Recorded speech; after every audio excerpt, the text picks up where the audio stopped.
28 Days Later.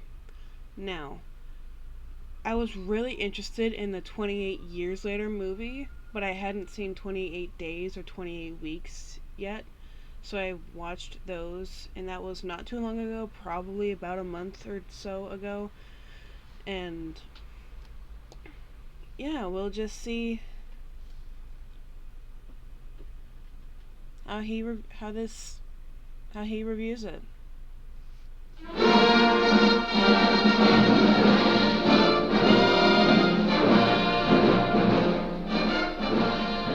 I'm Sam, Flying Guide, and welcome to the Horror Show.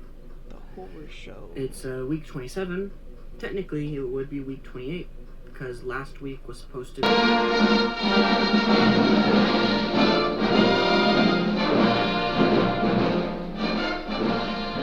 I'm Sam, Flying Guide, and welcome to the Horror Show. The Horror Show. It's week 27. Technically, it would be week 28 because last week was supposed to be week 27, but I didn't do anything last week because I had some technical difficulties. Seems like a reasonable thing, I think. Yeah, seems fair. Plus, then maybe I could try to do other stuff. But anyway, point being is that I'm doing 28 Days Later, where he's doing that trilogy, even though it's going to be a franchise in like 5-10 years, or close to a franchise anyway. For now, it's a trilogy. I read about that, and it's gonna be super cool. And we start off with the first one. It came out in 2002. It's about a little less than 2 hours long. It's rated R. Danny Boyle directed it.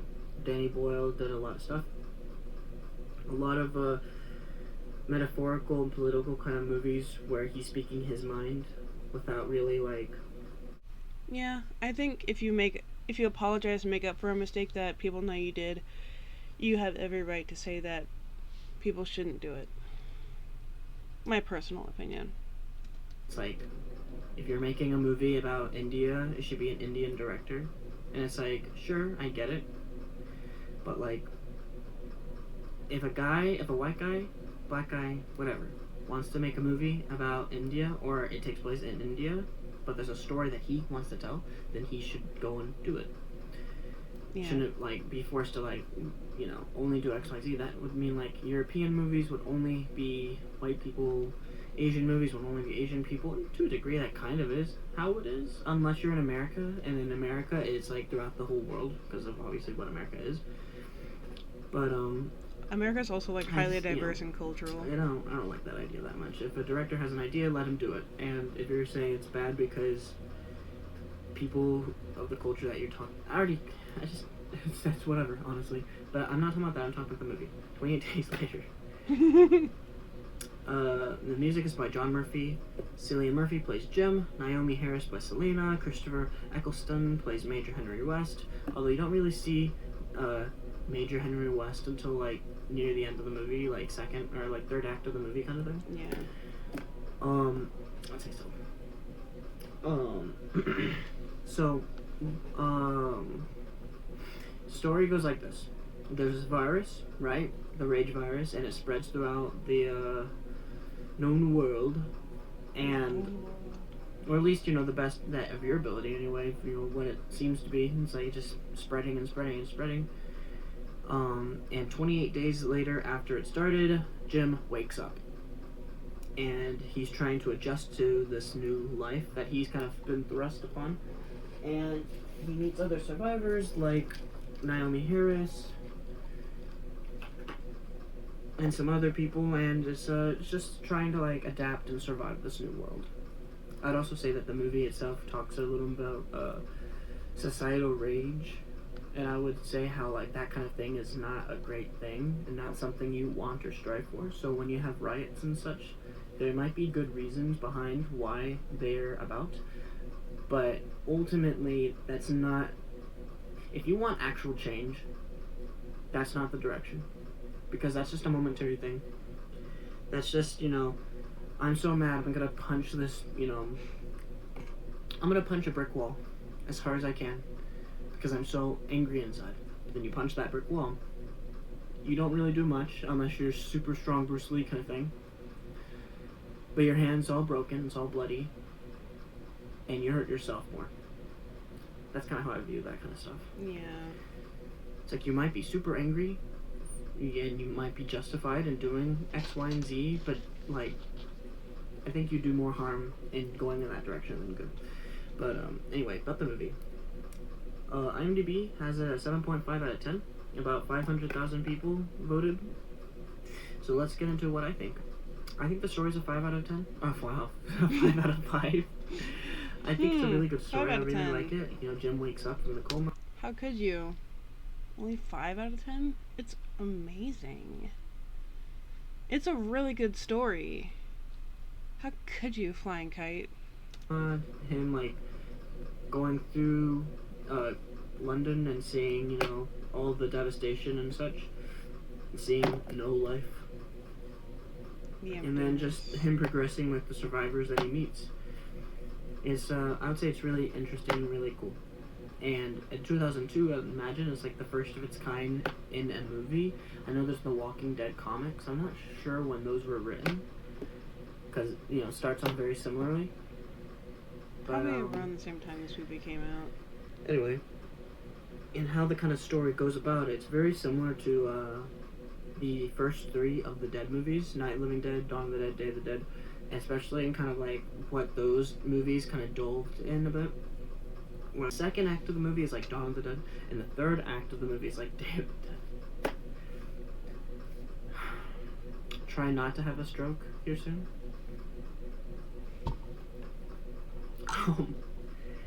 So I like that a lot. I think that's really cool.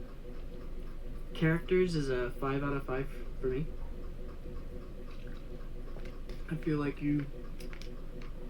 they feel real and honest, and not really like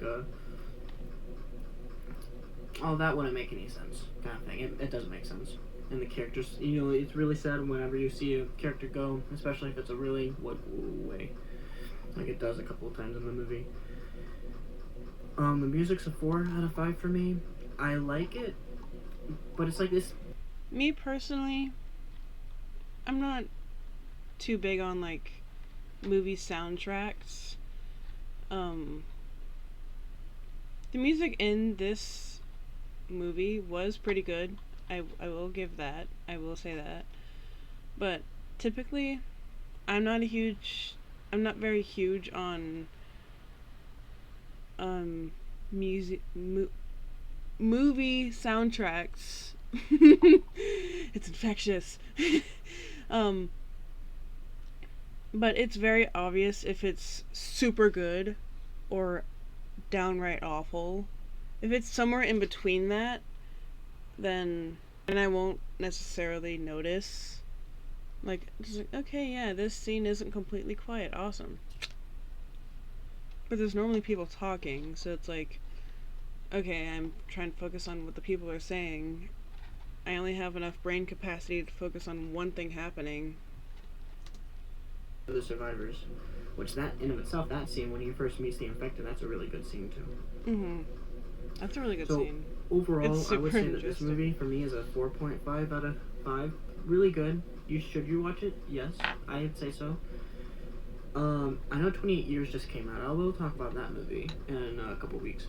But do you need to watch 28 Days and 28 Weeks to watch and understand 28 Years? I suppose.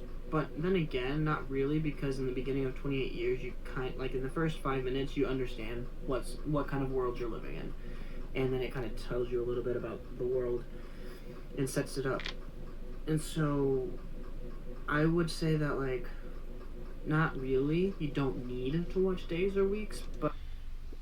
He's probably gonna say it right now, but, me personally, I don't think you need to watch Weeks, but probably just Days, just to get an understanding of how the virus came to be, how it spreads, and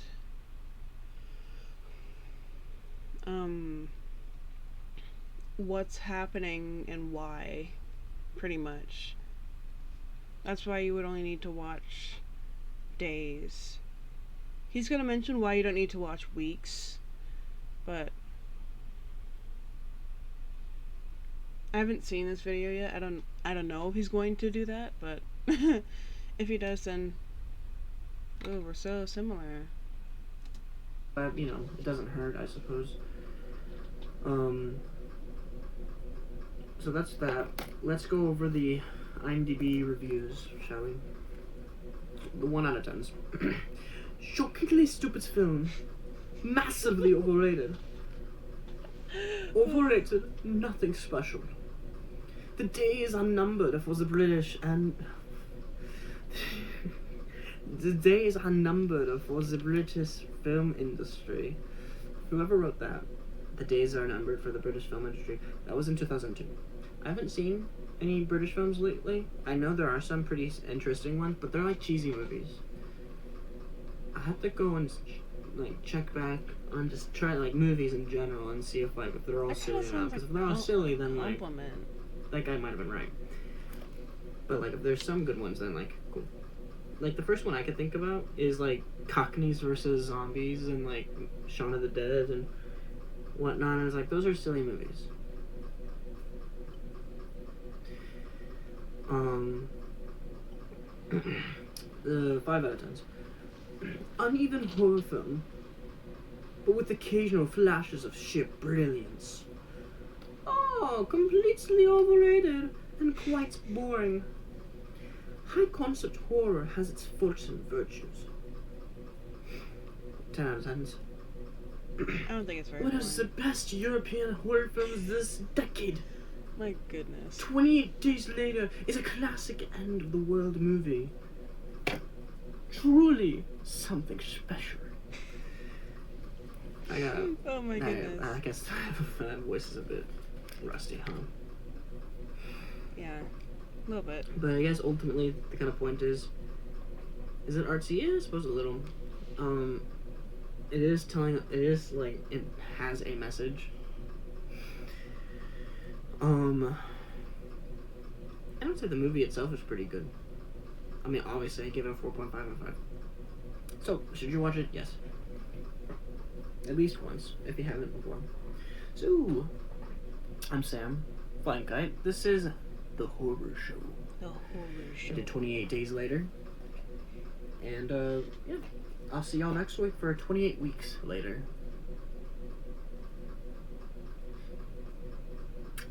Bye. And that is going to be all for today's video. You can go look up his channel. You can just look up Flying Kite and you'll see like a circle with like 2 white dots in it that look like eyes. You can look up his channel, look up the other movie reviews he's done. They're pretty good. I've seen most of them, just not the 28 weeks and years at this point. We just watched his 28 days review, and you can go on his channel and watch the rest of it if you like. And that is going to be all for this video. I'm Honey. It was really sweet meeting y'all. Love ya. Bye.